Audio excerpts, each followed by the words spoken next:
Good morning, everyone. Jim Laird joining you live from Grand Pacifica, Nicaragua. I'm joined by Coach Christopher Sommer today, former U.S. Olympic gymnastics coach.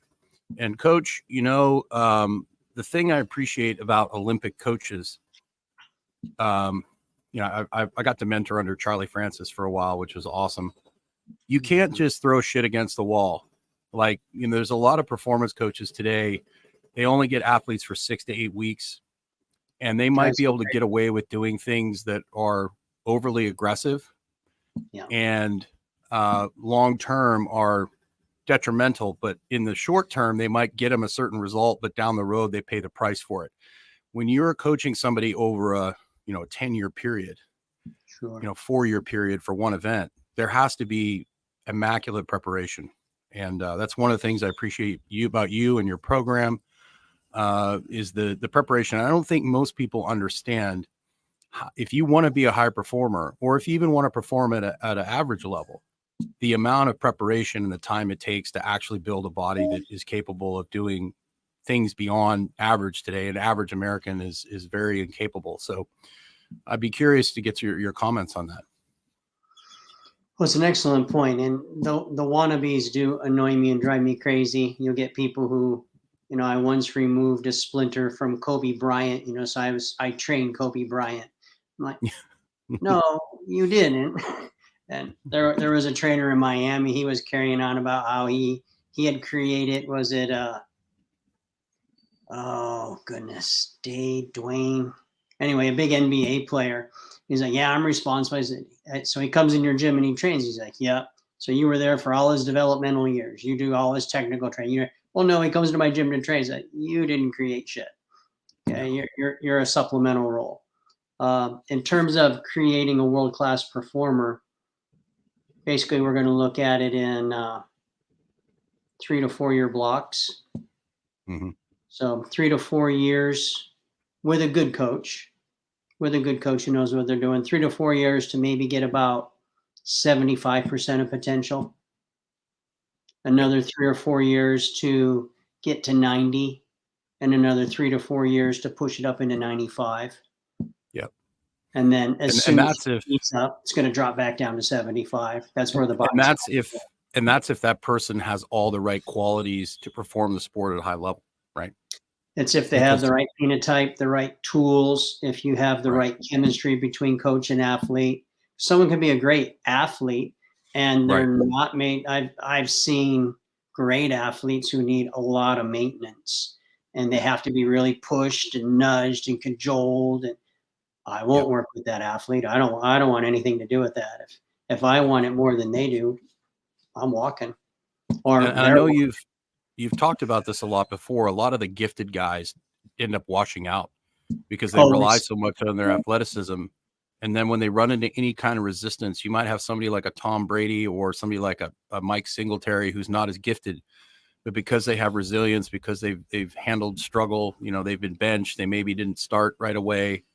Everything hasn't come easy to them. They're able to overcome the adversity. And a lot of athletes that are extremely gifted end up washing out. It's a lack of grit. It's a lack of grit. That's how I think of it. An easy way to avoid that if you're developing athletes is don't compliment results, compliment effort. That is correct. That is an excellent point. Early 90s, right in there.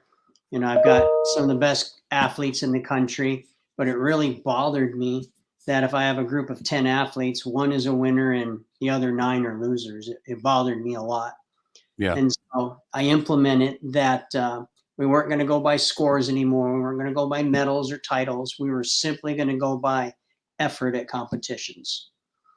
So 6 events, potential of 6 hits if they had a stuck landing, all based on what their best effort was. So I'd rank them. Guys are competitive. I'd rank them. They have to line up before and after workouts.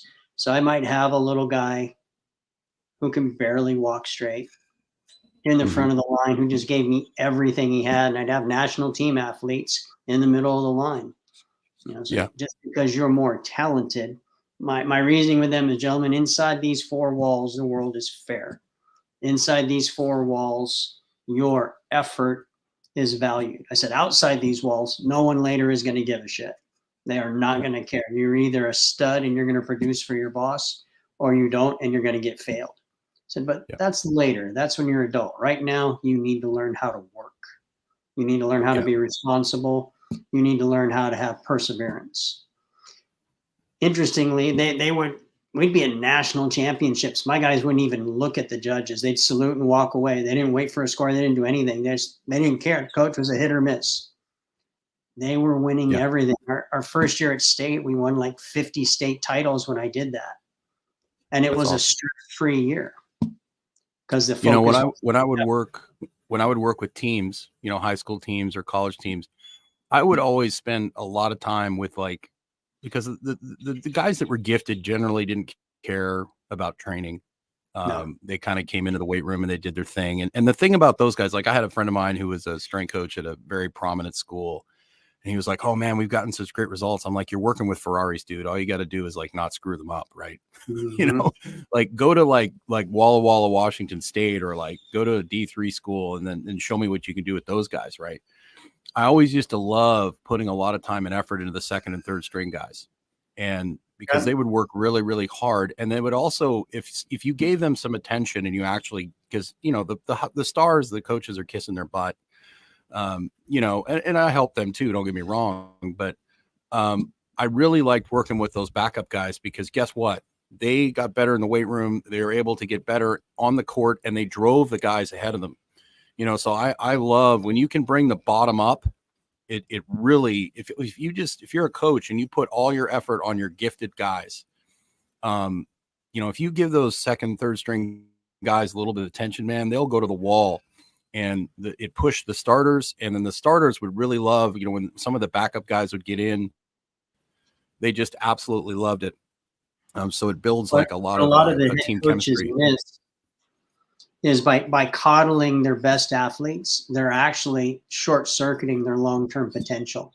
I've thrown Olympians out of the gym. Then they, coach, you can't. He's got nationals next week. He said, I don't give a shit. I don't give a shit. That attitude's unacceptable. Because sport, I'm a bit of a throwback, but sport should be used in my program as a methodology for creating gentlemen, for creating young men, for building character. And the athletics is secondary. Because everyone, regardless of how big a stud they are, is eventually going to retire. And at that point, if all you have is a bunch of titles and a bunch of medals and some past glory, who cares? The last thing the world needs is another knuckle dragging jock. I mean, what good are you to yourself or society? You're worthless. So we always did that. I talked about that yesterday. I did a little preview to this show, and I talked about how sports for youth, particularly, everyone needs to play sports, and it's not about making it to the pros. It's about developing character.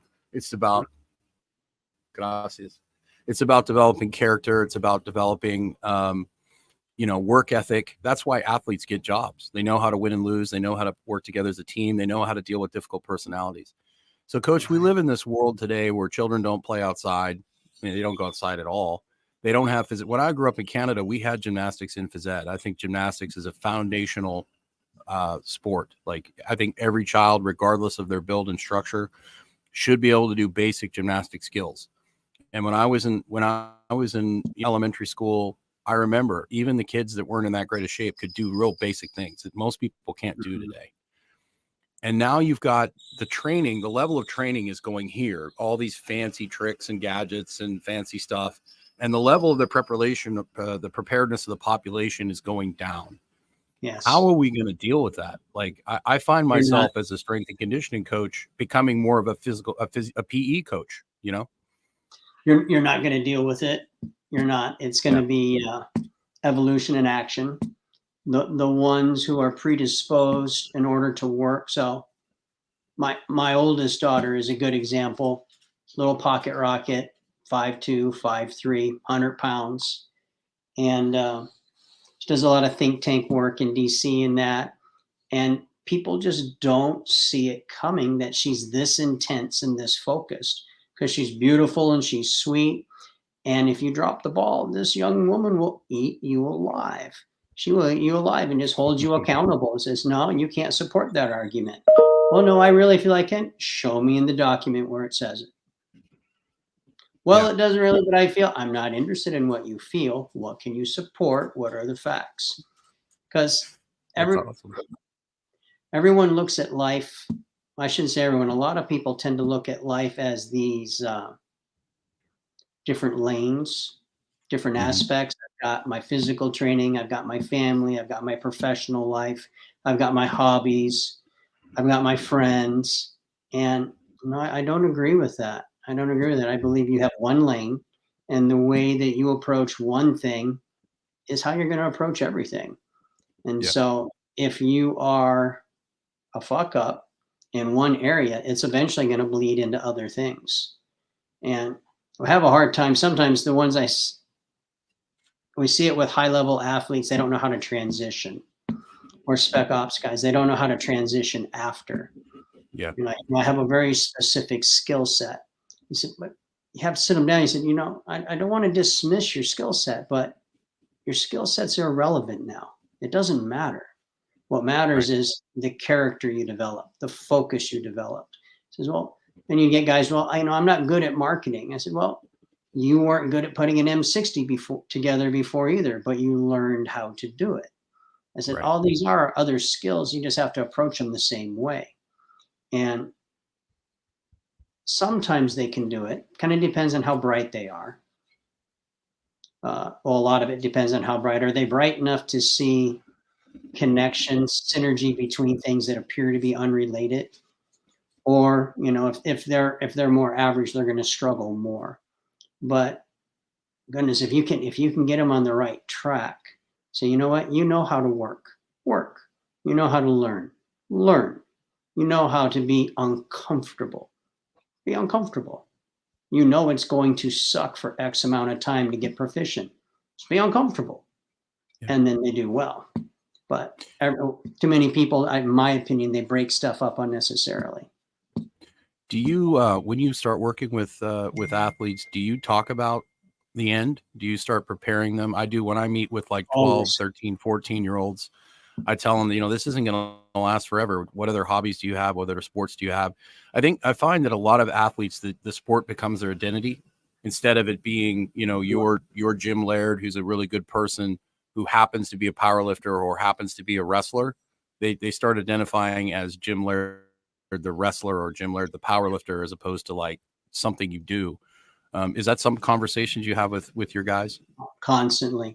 Because a well-balanced life has seasons. Yes.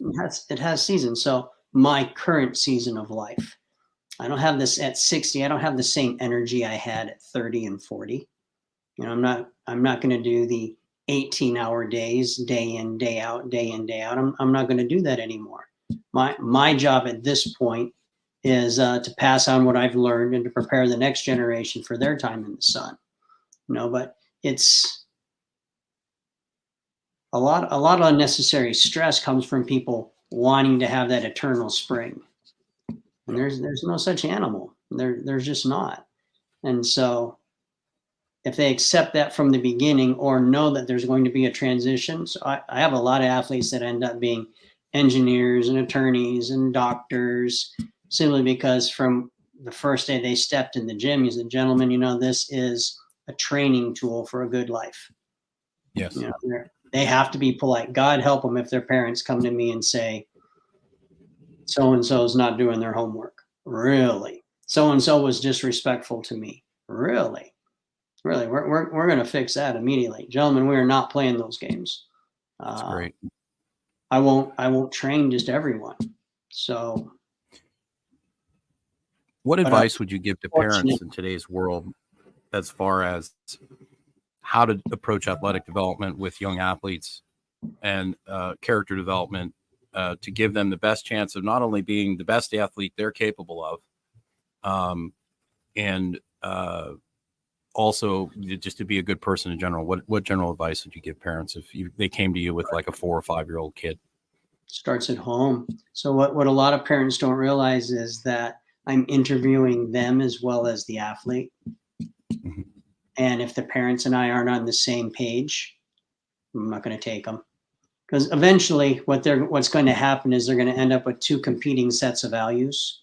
There's going to be my values that I'm pushing in the gym. And yeah, I've got them 20, 30 hours a week, but then their parents have them the other hours and their school the other hours. For it to work, everyone has to be on the same page. Generally, it doesn't have to be a carbon copy. And so we generally, with successful parents, we run into two types. We get those who work really, really hard and are focused and are not full of themselves, if that makes sense. And then we'll get prima donnas who come in. So, I had a nice group of athletes who they were young, parents were nice, and they had switched from another program. And the mom said, "Aren't you so excited to have them?" And I said, "Well, no." And her face just fell. She's like, "What?" She's used to being coddled. And I said, "Don't get me wrong, we're happy to have you here, but I'm not even going to know what we have till after a year of training. I don't know where they're going to go. I don't know. Are these issues congenital? Are these issues I can fix with training?" So I don't know, but we'll have an idea in a year. So in a year we'll see. And they're just not used to thinking about that. Parents, a nice clue is parents who spend time with their kids. Parents who spend time with their kids, even if they're not getting everything right, kids are more or less going to be pretty good. They're going to be And kids tend to follow examples. They tend, when parents would come to me and be like, "Well, my kid's up late at night on the phone or they're watching TV." Like, "What are you doing?" One of my mentors hammered that into me hard. So Rob had taught me that he was a city engineer for a lot of small towns in eastern Arizona. So he'd be traveling, but he worked at home also. And he'd always leave his office door open so the kids would see him working. And so I did the same thing with my kids growing up. They would see me working. And so both my daughters have ridiculous work ethics, just ridiculous. I think, gosh, match mine. And some of it's lecture, which I tend to go on. I'll give them that. It drives them crazy. But what they absorb is exactly what you said. What did they see? What did you do? That's the stuff that maybe when they're young, they'll do what you say. But once they hit those teenage years, especially post-adolescence, they're going to start doing what you showed them. And there's no amount of talking that's going to derail that. Absolutely. The thing I ran into with parents, I'd always have parents come in and they would dominate the conversation. They bring their athlete in and be like, this, he needs to do this. He needs to do that. He needs to, and I would always say, "Look, you need to sit over there and I want to talk to your kid because I'm not training you. Okay. Like, does this kid want to work with me or are you living through your kid?" And I would literally tell the kid, I was like, "Look, tell me," like, I'd make the parents leave the room if they're really overbearing. And I would say, "Look, do you want to be here?" And they'd be like, some of them would be like, "No." I said, "Okay, that we don't waste each other's time. Have a good day." And the parents would beg me. And I'm like, "If your son doesn't want to be here or your daughter doesn't want to be here, I can't help you." And the other kids would be like, "Yes, I really want to do this."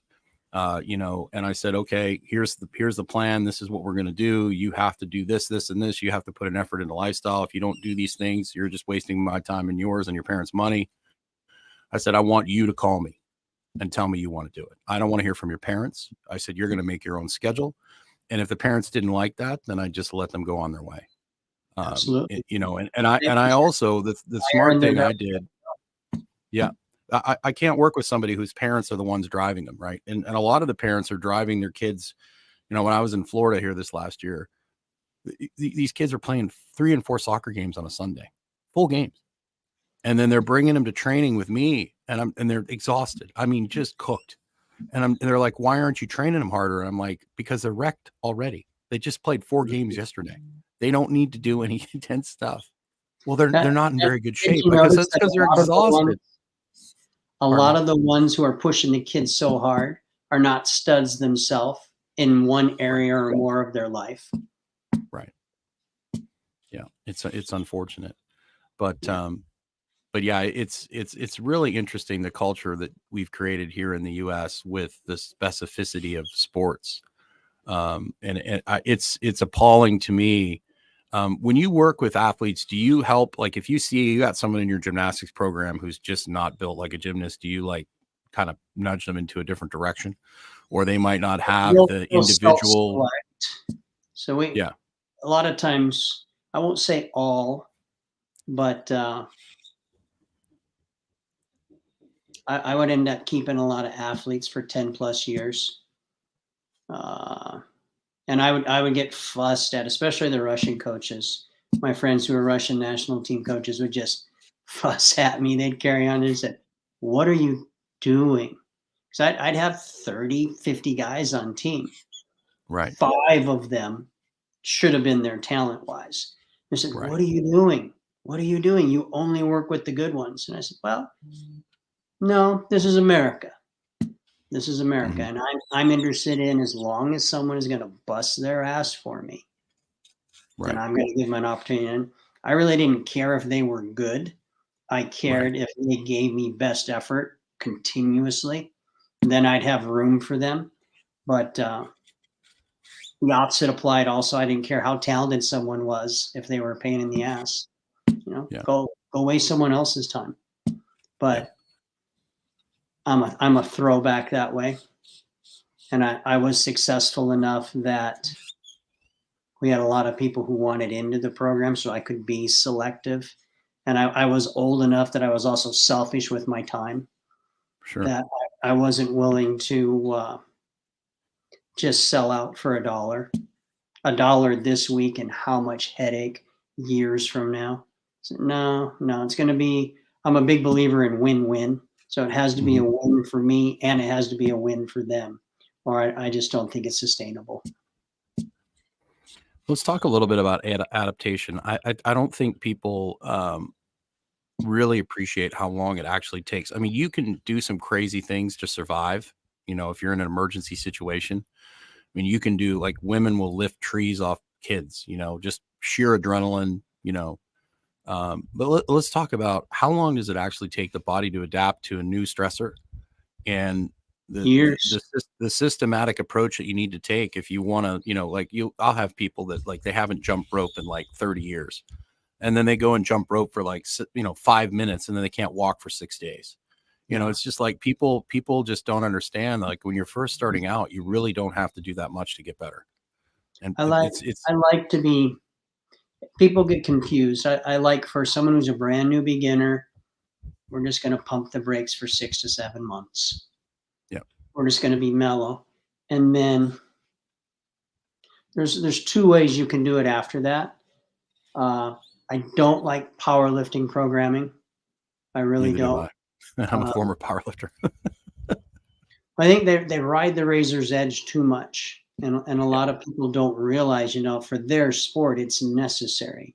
But if Right. you're not a power lifter, Correct. what are you doing? What are Well, you doing? and then, let's make a differentiate. Powerlifting is about lifting really heavy things.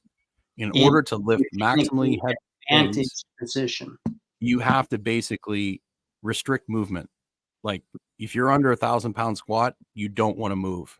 Yeah. So you're turning yourself into a mobile object. Yes. Gymnastics works. You manage the extremes of movement options, and you get more movement options in gymnastics. Yes. That's why I incorporate a lot of gymnastics and basic things into my programming, especially when I'm working with older people. If you're just doing a strictly bodybuilding's different, because if you work through full ranges of motion, you can get things work, like the scapula working well. You can do things like that if it's done properly. But most people do everything with their shoulder blades pinned together so they can lift heavier weights. Yeah. The thing I love about gymnastics and strength training, if it's appropriate, if you're pressing with a reach, and you're doing pull downs with a reach where you're actually reaching and shifting, right? Because most people don't realize the body move. You walk through turning. Your pelvis turns one way, your thorax moves the other way. So if someone has a bulging disc, one of the best things they can do is walk. That is correct. Swiveling through the hips, and it's not enough load. No, it'll be just fine. Go walk. And so these people that take these older folks and try and get them as strong as possible in the power lifts are doing them a huge disservice. One of the best things you can do with older people is get them down on the floor moving around, right? bear crawls, rolling around on their back, all sorts of stuff. An optimal surplus of strength is the goal. Yes. So depending upon what your activity level is going to be, how much strength do you need to be successful at it, plus some extra in case you overindulge or you find yourself in an unexpected situation, and then shut it down. I mean, if you're a strength athlete, an Olympic lifter, a power lifter, that's going to get skewed. But I've never seen the strongest athlete or the strongest person in the weight room, whether Olympic lifting or powerlifting, be the best athlete on the field of play. Never seen it. It takes away from athleticism. There's a reason why powerlifters and Olympic lifters are not dominating the NFL. It takes away from athleticism. Is it Oldman? I think he was the 92 gold medalist in I want to say it was shot put. I can't remember if it was shot put or discus. I want to say shot put. And he's talking about his training for the year or two prior. And a good strength coach was interviewing him. The guy's sharp, but he had blinders on. He had blinders. He was being told something he didn't like. And so what he had told him was, I'd gotten really strong, but when I lowered all my weights, my throws went further. And he said, okay, but you used to work really, really hard. And he said, yeah, I did. But when I lowered the weights, my performance increases. Yeah, but you used to. He says, yes, I did used to. He said, well, was that foundation for all those years? He said, perhaps. This is a big, huge guy. He's a huge guy. He's got to be, 230, 250 at least? Yeah. I said, yeah, I had a lot of benefit from doing jump squats with 135 pounds. Yep. And it blew the guy. He just couldn't take it. He kept coming to it. And if they'll look at it that it's a tool and we get stronger until we have a decrease in performance. Trade-offs. Yep. And and I get it. A lot of people have never gotten too strong, and a lot of coaches have never made an athlete too strong. Or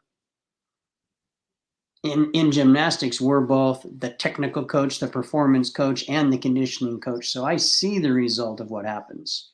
Right. I think a big problem with a lot of strength coaches is they're not on the field of play. They don't know if what they're doing is working or not. They just see numbers in the gym. That's correct. Gosh, we had Marquette University, the strength coach there was using our stuff when their basketball team made it to the Elite Eight. And Todd had asked me, Coach, come take a look at the guys, give me some feedback. What can we do?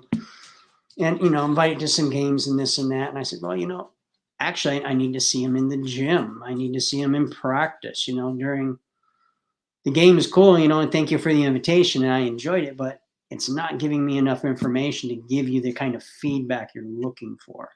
Right. So I don't know if it's possible, but if someone is a strength coach and he wants to be serious about it, he's got to be watching all his position players. He's got to be going to every game. He's got to be watching what worked, what didn't.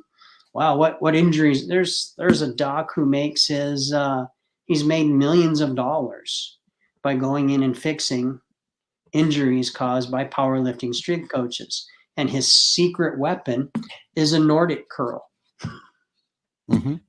Yeah. They're all getting hamstring pulls from their sprinting in that. So he goes in, he does Nordic curls with them, and they're like, gosh, you're the smartest guy we've ever seen in our whole life.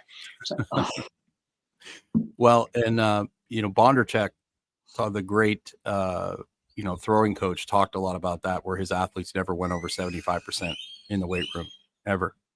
And greatest throwing coach of all time. Everything was done for speed and explosive power. There wasn't any need to grind it. He said maybe once a year we might test their strength, but that's it. There's no need for slow grinding things. Throwing a hammer, throwing a shot put, throwing a javelin is not a slow grinding event. It's an excellent point. The thing I like, I always deal with a lot of high school coaches, and they're doing very aggressive powerlifting. And, when athletes are pushed, when they're being pushed very hard, they tend to use that really hard arch strategy, right? But you reinforce the arching on the bench, they're arching on the deadlift, they're arching on the clean, they're arching on their curls, they're arching with squats. Guess what shows up on the field? You can't get out of that hard arch. They run down the field like a duck. Yeah, you can't move, you can't rotate. You might be able to get away with it if you're an O-lineman, but if you're a DB and you have to pivot and things like that, that's why I love front squats. I love things like that don't, I don't like having my athletes jam their shoulder blades together all the time. You start losing the ability to move the thorax. Overhead press. Even the power lifters will admit, if you want to increase your bench, train overhead press seriously. Yep. If you do bench hard, is it going to help your overhead? No. If you do overhead, is it going to help your bench? Yes. Well, to my mind, why aren't you taking low-hanging fruit? What are you guys benching like that for? Right. Right. Well, and there's a difference for benching for maximum weight. Pulling those shoulder blades together really hard and arching is great for powerlifting, but it has no athletic application whatsoever. Well, and too many of them. So I've got some SEAL Team 6 people that we're having some discussions right now. They're retired. We've had active, but right now they're retired, and they've kind of fallen into this football player mentality, where they want. And it's like, guys, you're spec ops. Last time I checked, you don't operate in 10-second bites of activity. No. What is going on, guys? And so, visit with some other people, and what they're coming back and saying, coach, they're basically full of shit, because they're telling you that they're training like power lifters and they won't run, but just being in the teams, they're running 20 to 30 miles a week. So they're training on their own may not contain all these things, but the peripheral work they're doing most certainly does. But and it doesn't mean you have to completely give up on the power lifts. It just means you do them in a different way, right? Yeah, you incorporate bump the reps. You incorporate some dumbbell presses where you're actually reaching and not pulling your shoulder blades together. Absolutely. You're doing some stuff after the bench where you're hanging. Yeah. Some of the hammer strength stuff, the Cybex stuff that has isolateral converging, where it's range of motion. I can push them really, really hard, but it's safe, so I'm not. Well, it increases movement options instead of takes them away, and that increases movement options. It lets us, depending on what we're looking for and what the parameters are. So if someone is law enforcement, if they're military, if they're a high-level athlete, it's probably not appropriate to take them to failure, simply because it's going to decrease performance for a couple of days after. I can't be out in the field and completely crush myself and not be able to move when they say it's time to get on the chopper. Oh shit, I can't walk. But for normal people, I like failure. I like failure a lot, but I like it done in the right way. I find it interesting. Tom Platz comes to mind, where he was so smooth on his squat work, beautiful technique, beautiful position, high weight, but with very high rep. But then when he would do some of his other movements, he was just being a spaz. He would do leg extensions and he's kicking and he's twisting and he's rocking the machine. And I was like, what are you doing? And then he's like, yeah, I got good results. I said, but you tore your bicep, dude. Yeah. I mean, what? And so you get people who are this funny mix of they're going to be meticulous and then they're going to be careless at the same time, and they don't even realize they're doing it. Yeah. But either you're going to do failure for one set. Now you need a little bit of volume, so I might take 3 different exercises and take 3 different exercises to failure for a set, or you're just going to do steady state. You're going to pick a weight. We've had some guys get crazy numbers over 3 years on just basic powerlifting stuff. They're doing, 5 sets of 10, but some of the weight these guys were doing, and basically a steady state is they're going to stay with a weight for 10, 12 weeks or more and then bump it up. People are just not patient. These guys were beasts. But it's not exciting. People don't like it. They get Right. bored. I think if nothing else, if they could just enjoy the process, Correct. instead Be of in the being so focused on the end. Like we've had people who were training for Olympics. I was in a supplemental role for some, I want to say 2004. We had a coach who was prepping Carly for Olympic trials, and they hated gymnastics. The two of them. Carly hated gymnastics. Jeff hated gymnastics. They hated competing. They hated each other, but they thought Olympics was going to be this fairy tale and change their life. Mm. And, yeah, it's cool. It's great, yada, yada, yada. But at the end of the day, it's just another athletic competition. Yeah. And they lost sight of that. And they were miserable. We'd be in the same gym with them, just looking and saying, God, why are you guys bothering? Why are you bothering? And then, of course, I think she ended up ninth. And so, it was this terrible, she got her first international meet assignment, but they were like, oh, it's a terrible failure. Life has no meaning. I was like, what are you talking about? Sure. You got your first international meet. Go enjoy it. And they were going down to Chile. And so I pulled Carly aside. He said, I heard the ice cream in Chile is like freaking awesome. You got to check it out. And it's post-Olympics. She's got her thing. And they make her eat salads the whole freaking time. I was like, Yeah. well, what was the point? I don't understand why you guys are even bothering if you don't enjoy what you're doing. Yeah. So, enjoy what you're doing. If you've achieved world-class performance, great. Yeah. And if you don't, then it's still successful. Absolutely. You brought up a really interesting point, something that I talk to when I'm mentoring young coaches. I said, the best way you can lose your job very quickly and the best disservice you can do to your athletes is beat them up in training so much that they can't practice their sport. Yes. And that would I see that a lot. Yes. Yeah. It's not, you as a strength coach, you're there to support them, to help them move better, to help them bring up weak areas in their game, whether that's, conditioning or whatever their big weak spot is. But you're not trying to turn them into world-class weightlifters. No. If you train them so hard that they can't practice their skill, then you've done a disservice, not only to yourself, but to the athlete.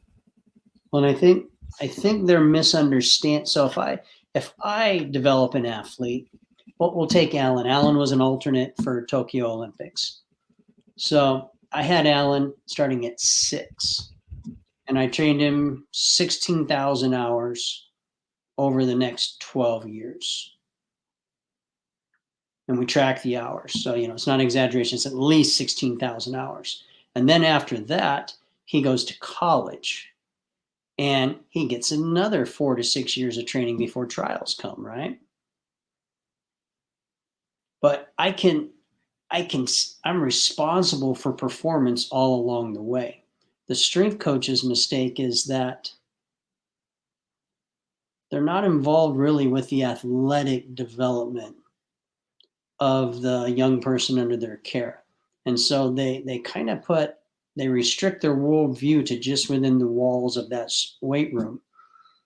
And it doesn't work that way, as a coach. Or so if we look at NBA, if we look at NHL, we've got some good NHL players who, for the life, I had 3 of them, 2 from the Hawks, 1 from the Islanders, and they could not squat past 90 degrees to save their life. I was like, well, guys, let's see what I got to work with. Squat down, sure. They went to 90 degrees and stopped. And I was like, bullshit. You guys are screwing with me. There's a coach. I swear to God, I can't squat deeper than this. I was like, are you serious? And one of them was like, yeah, my shoulders are all effed up and my arms are out, just held like this. And I said, well, what did your team strength coach? Is a Blackhawk strength coach. And he's like, well, he was happy. He says, yeah, now you're locked in place. You're going to have way better strength on your shots. I was like, he's a professional. What a moron. Are you kidding me? And we didn't even do anything. We did stretched him. That first one with Duncan, we stretched him for maybe an hour. Nothing hard, nothing advanced. He certainly didn't set any milestones.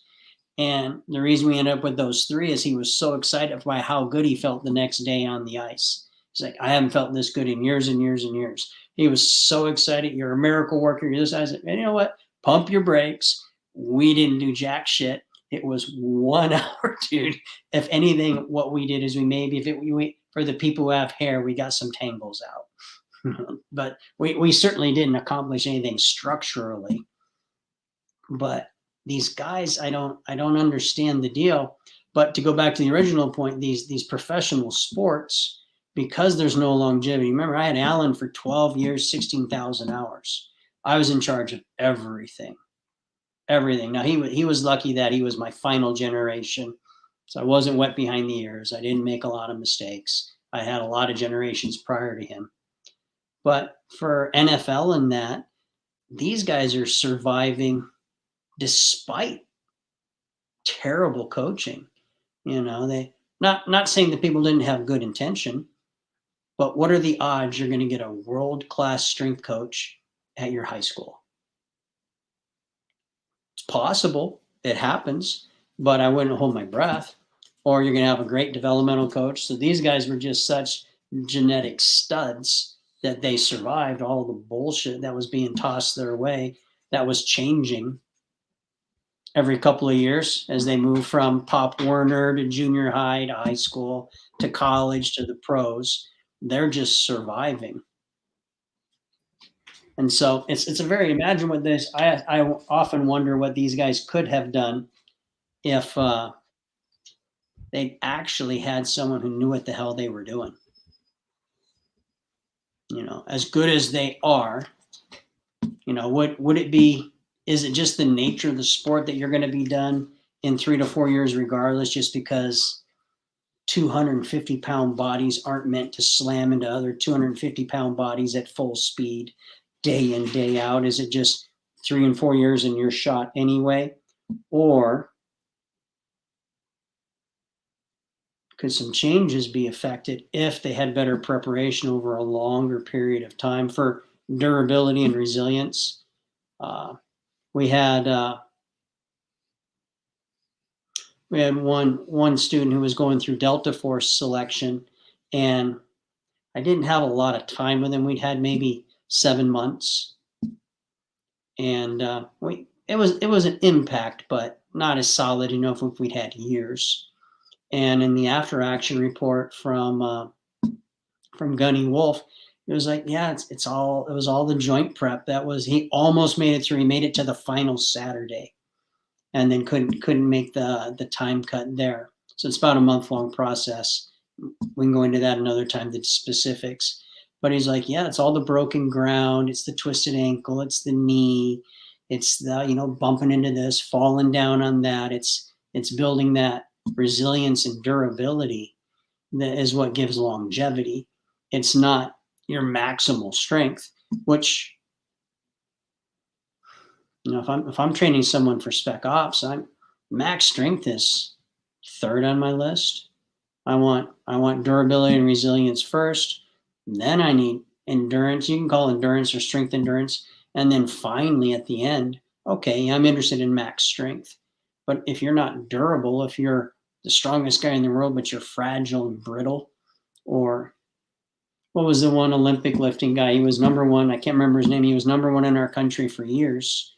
And I remember being shocked. He was talking on a podcast that he changed his lifting shoes. And it was enough to blow his knee out. Well, how fragile is your body that a shoe that's the same height as all the other shoes, but slightly different angle is enough that you blow your knee? It's like, or even I'll see Olympic lifters who are very flexible in the squat and nowhere else. And then I get people who are, I want to be an athlete and I'm going to do Olympic lifting. Okay. And what else are you going to do with it? I'm just going to do Olympic lifting. It's going to give everything I need. And I said, well, I wish. Can you imagine how beautiful that would be? I have to do 2 things and I'm done. That'd be great. It doesn't work. Specificity works until it doesn't, right? And that's one of the biggest things that in the United States that they don't do well is bring guys in, get them highly specialized for their performance, and then have an off season where you bring some general preparedness back, and you Yes. bring back different things they've done in their past. That's why the Russian conjugate system, from their youth, put the kids in all sorts of different sports. A lot of their Absolutely. off-season weightlifters would be playing ping pong on the off-season to give themselves an active rest. They'd be That's doing. funny you say that. The Russian gymnasts are insane for playing ping pong. It's like, well, that and drinking vodka and eating rotisserie chicken. But ping pong's way up on the list. And lots of salt with bread. So, we don't do a really good job here of like peaking people and then giving them some time off for them to decompress, and then bringing back, just general preparedness, and then building that base up again so they can peak again later. We don't do a good job of that here, unfortunately. No, I think it's because they've not clearly understood their own journey of athletic development. So they remember being in high school and joining a team and getting stronger and getting faster. And so they think, well, everything that I did just now was the only thing I need to do. And what they've forgotten is you had spent 12 years running around like a maniac, biking everywhere. I mean, Good God. I used to bike across Phoenix. I know. We didn't go, oh, it's too hot today. Oh, it's an off day. Oh, this is a recovery day. Oh, I can't. No, I've got somewhere I need to be. Or wrestling. It was this constant, huge volume matrix of movement.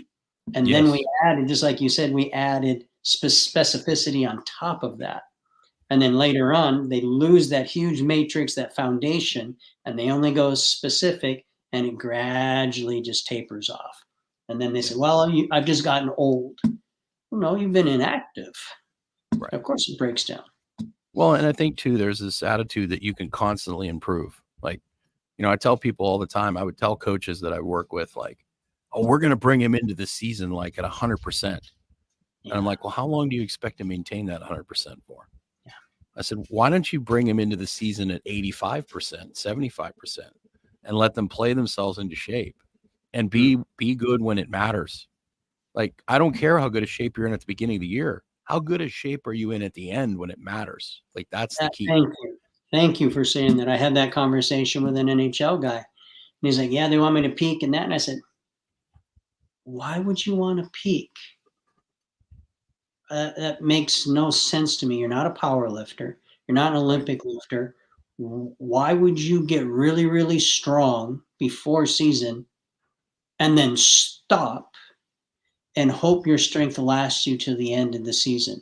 I said, that's the dumbest fucking thing I've ever heard in my life. Yeah, why not work at a lower intensity and maintain the entire season? Yeah, it's nuts. We condition.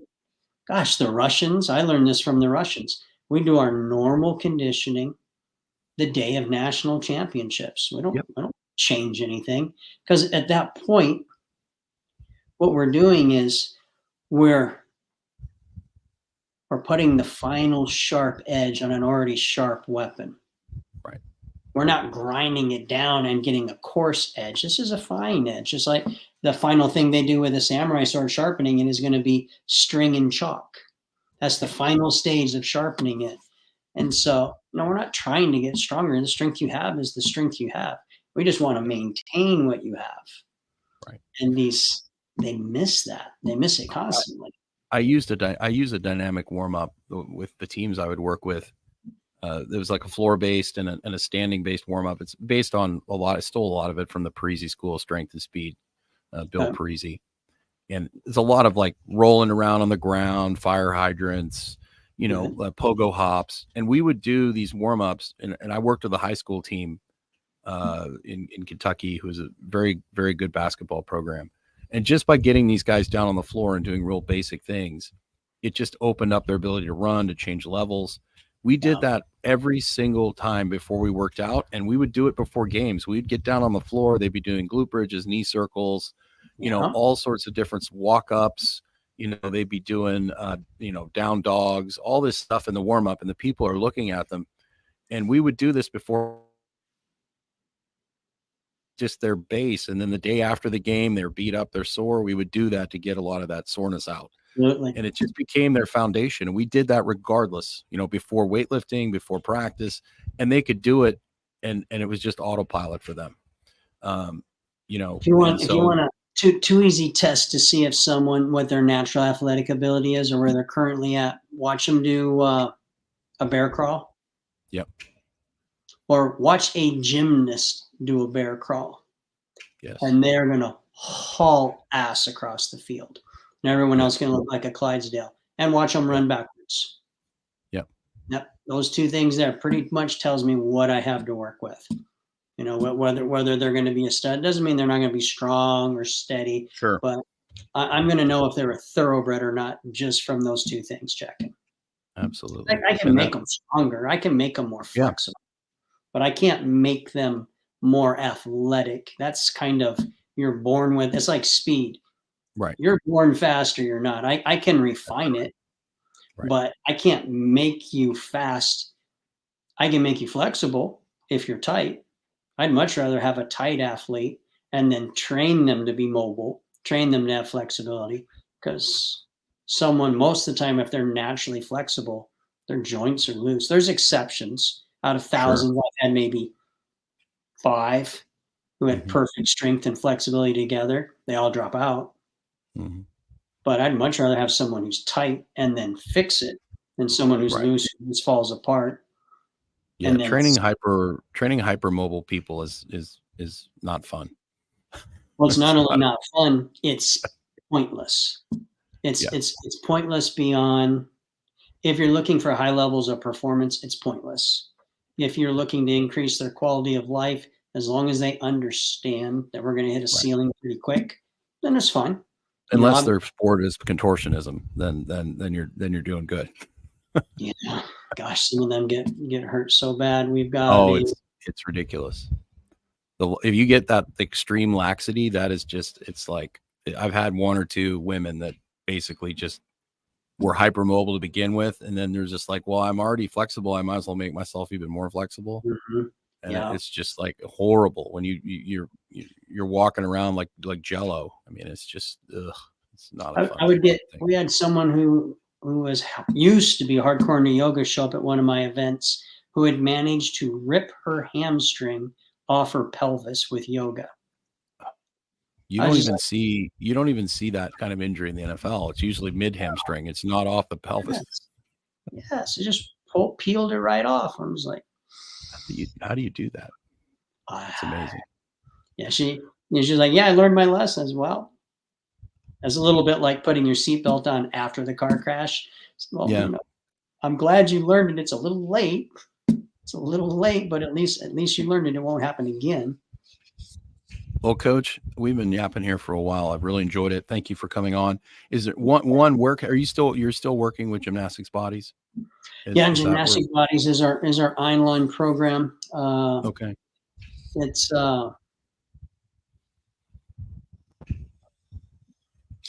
It's pretty intricate. A lot of people don't realize. So that the interface I spent about $1 million on. So it's actually interactive. So they can go in and they can choose, monthly memberships, $30. They want to do annual, it works out to $15. But cool. They can go in, the system will generate workouts, follow along video workouts for them based on their choices. It'll adjust sets, reps, tempo. They can build their own. They can go through. It's pretty hands off. And then I'm getting ready to offer I don't know if it'll be ready before the end of the year, but we've got a premium that's coming up where things like this, we're going to have multiple live monthly discussions, more hands-on training for the people who are interested. That'll run $150 a month. Yeah. So we've got different price points depending on what they're interested in. But yeah, it's all at gymnasticbodies.com. Great. Any closing thoughts to send us off? Closing thoughts. Patience. Yes. patience. And if you're feeling lost and you're not sure what's going on, study. Spend time learning. When I was coming up, the poor national team coaches that were senior to me, I was pinning people in bars by pool tables with pool sticks. Show me how that wrist thing works again. And they're like, if I show you this, will you go away? And I said, well, if you show it to me and I understand, yes. But take notes, study. I was probably I was the only. I have a stack of notebooks, probably, I don't know, 2-3 feet high, because every training camp I'd get a new notebook. Just training thoughts, progressions, for us routines, technical development, conversations with Chinese Olympians, Russian Olympians, whatever nuggets were there. And Sure. at first, especially when they're going, review them a lot, because it's the repetition that's going to internalize it. And, I still have them, and I haven't needed to look at them for years, but they were extremely important when I was coming up. It was very important. So, study, be thoughtful. Awesome. Coach, I really appreciate coming on today. I really enjoyed our discussion. I hope to see you down here in Nicaragua soon. How hot's it down there? I'm kind of a wimpy guy. Dude, right now it's about 75 degrees with a breeze. In the afternoon, it will get maybe 88, but the breeze off the ocean is amazing. That's a big selling point. You guys are going to sell out. Oh man, I'm telling you, once I get the gym set up here, this is going to be the place to be. I mean, you can buy beach rent property here for $150,000. Sweet. How far out's the gym from finishing? Well, as they say in Latin America, mañana, right? So that's one of the reasons I moved down here, is to kind of maybe push some people a little faster. We're going to start with the outdoor version. I'm getting some people hired to make some basic things like pegboards and parallel bars and thing. We're going to start with the basic stuff. I mean, all that stuff's going to be wooden. It's going to be on the beach. And then the building itself, you're dealing with the company that I partnered with. So that's going to have a pool and a restaurant.